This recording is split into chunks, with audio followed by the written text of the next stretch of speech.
Conquer Team, Coach Dom here, talking to you today about competitive mindset or competition mindset.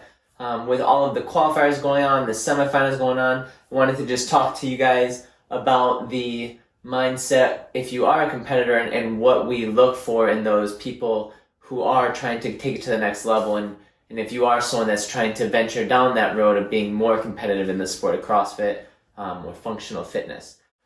When I talk about this, I'd really like to go over mantras and visualization and then some other things to kind of round all those out. But mantras are just things that you can tell yourself or write it on your mirror or write it on a whiteboard like this that you see every day while you're getting ready, before you go to the gym, or both, or when you get back to the gym, or as it comes through the gym. However you want to arrange it, can be anywhere you need it that will make you believe in you and you believe in what you're saying to yourself.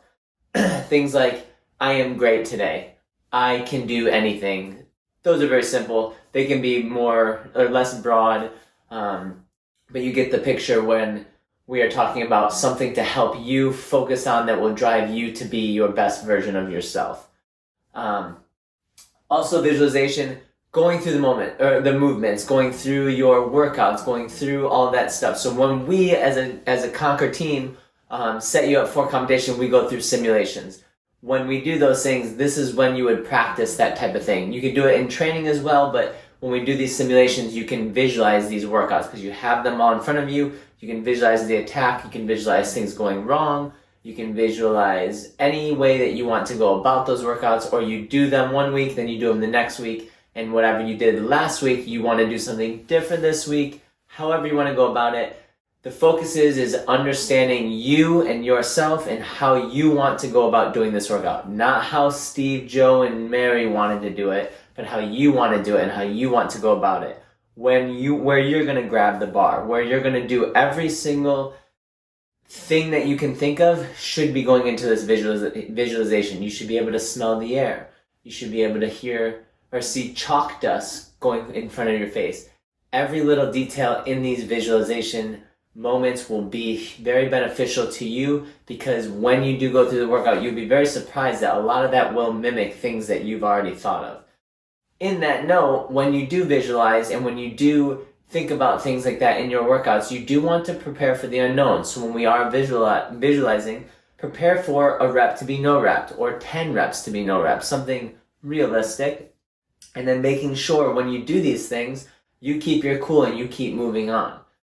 Allow yourself to focus on yourself, not your judge, not Steve, Bob, and Joe over in the corner, or not anyone in the crowd, if there are crowds due to COVID, that you can really work on you. And as you've come to hear me say throughout this whole thing now, all the focus is on you, whether you want to hear that or not, but it is. And what I mean by that is you focusing on you, not others. Others don't care as much about your intentions as you do. You need to focus on yourself, know what you can do, be in control of you. Everything else will take place. If it doesn't go to plan, that's all right. Move on from that. Have a mantra for that. Have some visualization for that. Make sure when we go through all of this, you can use these two things for just about anything that happens in the sport of fitness, but in a lot of other sports. We used to do this in lacrosse when I was in college.